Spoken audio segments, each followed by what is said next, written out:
Hello my friends and welcome back to EVE Online with me, Mark from DadX, and the amazingly handsome ThinTrash. Now those of you that have been around for a long time or have looked through the back catalogue of videos may know that ThinTrash was the very first alt that appeared in an EVE video that I made. Now that was Alpha Goes to Low Sec in his Merlin and his Cormorant.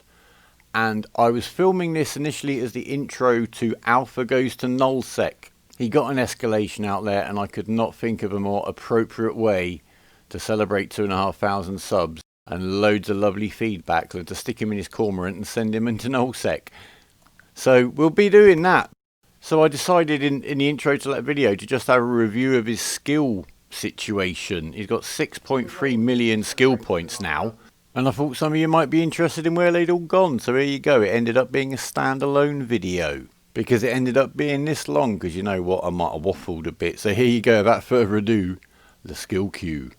First up, we got Spaceship Command, we've got Caldari Cruiser 5, we've got Caldari Frigate 5. Would you believe, with all the madness I get up to in my Cormorant, I've only got Caldari Destroyer to level 3. I forgot to ever do level 4.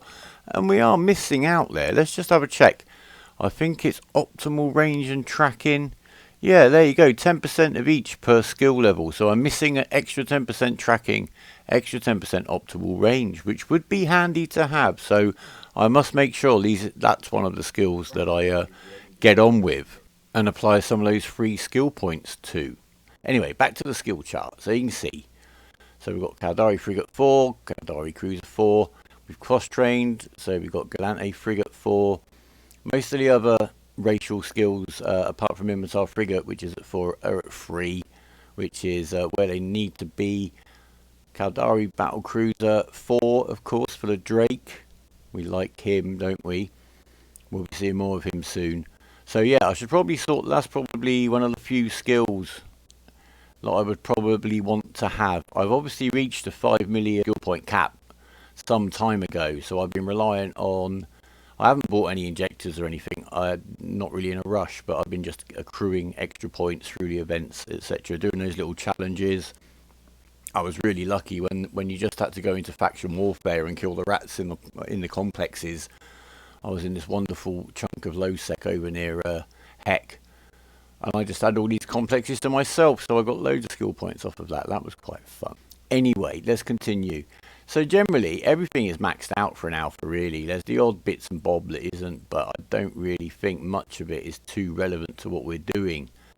Thermodynamics mitigates the overheating on your modules, so that's a handy one to learn, especially if you're going to play about with PvP, because you just overheat.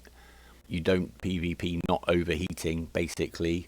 And sometimes on sites, it's good to do it. You've seen me do it. It kills things quicker. It's as simple as that. You just got to manage it. And of course defensively, overheat your resistance modules, overheat your reppers, all that malarkey. You've seen in the practice on the conduit video, you need to overheat the invulnerability field, as it was called at the time, just to stay alive. CPU management 5 and power grid management 5, of course, these skills are essential for fitting your ships, since they're the ones that are key to helping you fit better modules that are more demanding of the ship's hull. And don't forget some of these secondary skills, and the name might not seem too related, but again, advanced weapon upgrades up here reduces the power grid need of your turrets and your launchers by 2% per level, making your whole ship fit easier, or certainly easier to fit around your guns. And on Destroyer there's a lot of guns. And certainly when you're on an Amiga account, you're going to tidy up all these skills, I should think, as you just sort of plod your way through the game. But do check out what all of these skills do. A lot of these sort of kind of secondary skills I would have learned up, certainly when you go to Amiga again you would, but with the cap of the 5 million skill points, I cross-trained a lot, don't forget, into other ships, other weapon systems with this alt, so it lacks the focus you might have when you're just going through the game in a more normal way than I have with this poor guy, but he's done very well, hasn't he, so far. On to the shield skills, and they're maxed out apart from one level of shield compensation. A couple of days I should probably add that one on. So that's 2 skills that I need to remember that I should probably go back and prioritise with me 3 skill points. Next up, we got the old targeting skills for what they are. I do get a little bit frustrated with the lack of range on the alphas and it catches me out, but it is what it is. And then the gunnery skills, which again, there's a few little gaps you might notice there, but all the basics are covered. It's another one to maybe tidy up as and when. But I can definitely look, you can see it right there, I can use Tech 2 small blasters and railguns indeed. So yeah, you doubters, look at my yellow dots of limitation and the representatives of a mega privilege. And then of course we've got the missile skills, the key weapon system for the Caldari. Again, we can use Tech 2 rockets, we can use Tech 2 light missiles. I haven't trained up Tech 2 heavy missiles. I kind of miss it in the Drake. The DPS would be nice. However, it is the case that if I could put Tech 2 heavy missile launchers on my Drake, I'd have to compromise the fit in some way, which would primarily be the tank, because Tech 2 modules are the most demanding fit-wise in terms of CPU and power grid. So yeah, I'd have to upset the balance. So I'd rather have the tank on the Drake than the DPS, even though I may miss it now and again. And it's the same with the heavy assault missiles. I could have Tech 2, but it's at the end of the list. It's a very long train. I could put them on my Caracal or my Drake, but the Tech 2 versions, again, it would be a big lack of tank to get that bit of extra DPS. Sometimes that's appropriate. I've got a very expensive Drake fit that uses polarized launchers. And for those of you that don't know, polarized launchers are a great up in damage, but that means your ship then has no resistances at all. No resistances. It's an all or nothing fit. A one-trick pony, as we say over here in the United Kingdom. Onto the drones, a kind of a secondary skill set for the Caldari. I didn't learn level 5 drones until I needed to put 5 drones in a Drake. That's the biggest cap with drones. It's a long train to fly full flight, and obviously most ships that are drone boats are going to want you to put them in there in flights of 5, to generalise before the comments start going too mad. But the Caracal only carries 2 drones anyway, so drones level 3, drones level 4 was more than sufficient for a long time. And I just sort of done the background skills to increase their performance as and when, but not a priority, not with the Caldari guy. The hulls aren't getting bonuses to drone performance anyway, so as I say, they're very much a secondary concern, but a handy one. The electronics warfare skills here are all about reducing capacitor usage while those modules are running, which I certainly have not found to be an issue. They're never going to be the biggest power drain on your capacitor. Again, when you do have the time and the skill queue and that very fast Amiga skill queue, you're going to drain these up because they are always increasing the overall performance of your ships. I've just skipped back to missile launcher skills just to remind you, in case you weren't aware, tell you, that to use Tech 2 missile ammo, you need this missile launcher operation to level 5 too. It might catch you out. It did with me the first time I think I ever got to Tech 2 ammo with rockets.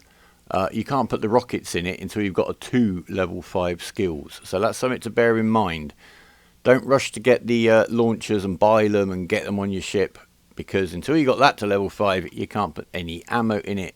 Scanning skills are absolutely maxed out. They're not that relevant today, but they're what's made me the most ISK by far from very early on, as you may have seen. And if you haven't, I suggest you check out some of my exploration videos, the Alpha through the wormhole videos. There is so much ISK to be made out there using these skills and a 4 million ISK heron, including the good probes. So get out there and get rich. That's about it for skills really that are going to be relevant for today. The rigging skills are always relevant, however, so we will just recap just to remind you all. These are the ones that mitigate the downside of fitting rigs. So the ones that apply most to the Caldari: shield rigging and, of course, hybrid weapon rigging. The power grid is the downside. It increases the power grid need for, say, the guns. So again, on a destroyer, there's lots of guns, so that's lots of downside. So by mitigating those with the skills, it makes the fitting easier. Learning a level of this skill, especially early on when they're quite a quick train, could be the difference between a fit working for you or not. I promise I will do a kind of how fits work video by itself very, very soon, just to help you guys cover the basics, because I've been chatting to a few people in the kind of the NPC Corp this week, and it was pretty clear that it still is not clear, if you see what I mean. Social skills haven't been a big concern for this all, to be quite honest with you. I haven't done any missions at all, but just bear in mind connections here, that increases your standing with factions and NPC corporations. If you've done your career missions and you learn the social skill up to level 3, which then allows you to learn the connection skill, and you learn that to level 1, you immediately unlock level 2 agents for your faction. So go ahead and do that. I'm not saying you shouldn't do a few level 1 missions just to get your feel for the place if you're new to the game. And of course we've got videos that show you just how to get into mission running. We've got level 1 and level 2 missions covered already by Erica, our Minmatar alt, and she is just about to start doing her level 3s. So there'll be a video of that and we'll see what ship we need to start doing those. Neural enhancement skill set here, we've got isomorphic psychology. That allows us to have a jump clone. Biology allows us to use boosters, and cybernetics allows us to use implants, and they're very handy. We'll get onto those in a minute. Industry, not at all relevant to me really. We've done some mining skills and gas harvesting, so we could go in the wormhole very early on in adventure.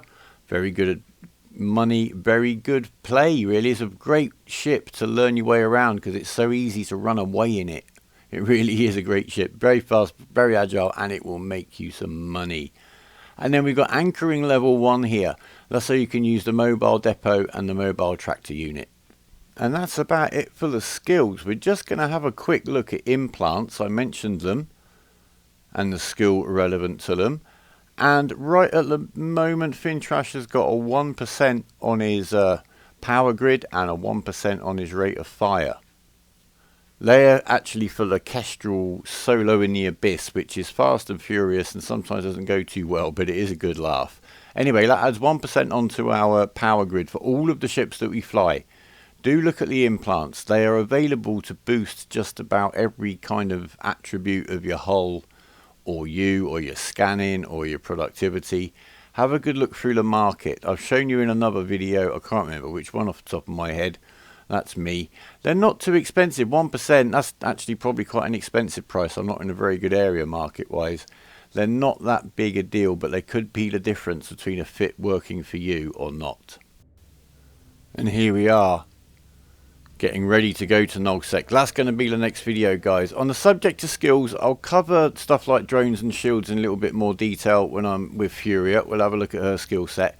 Just remember all those secondary skills, the ones that help your application. So, you know, the range, the tracking, the hit points of your drones, your drone control range. Have a good look through all those available skills. Understand what they do and understand that it's about balance. There's no point in having maximum damage coming out your guns if they can't hit much. But for now, here I go. I'm ready to go, but you're going to have to come back and join us on our adventure into Nullsec. But for now, guys, I just thought I'd let you catch up with this if you wanted to, and then the video, for those of you who want to see the action, is there for you to watch, and ignore this one. The choice is yours, as always. Thank you very much. I'll be back really soon with that video. I'll talk to you a bit more about the channel and where we're going and what we're doing and how pleased I am to be making videos for you guys, because the messages you send me and stuff and all that is fantastic. Thank you very, very much. So leave a like if you've liked it. Any comments would be greatly appreciated. Please don't be the person that tells me that alphas can't use Tech 2 guns and Tech 2 missiles and Tech 2 tank, because that information's about 5 years out of date. So I hope you're just wrong and not trying to make my videos look scruffy. Subscribe if you want to stay in touch. Take care of yourselves and each other. And remember, even is believing. Fly brave, take care, and goodbye.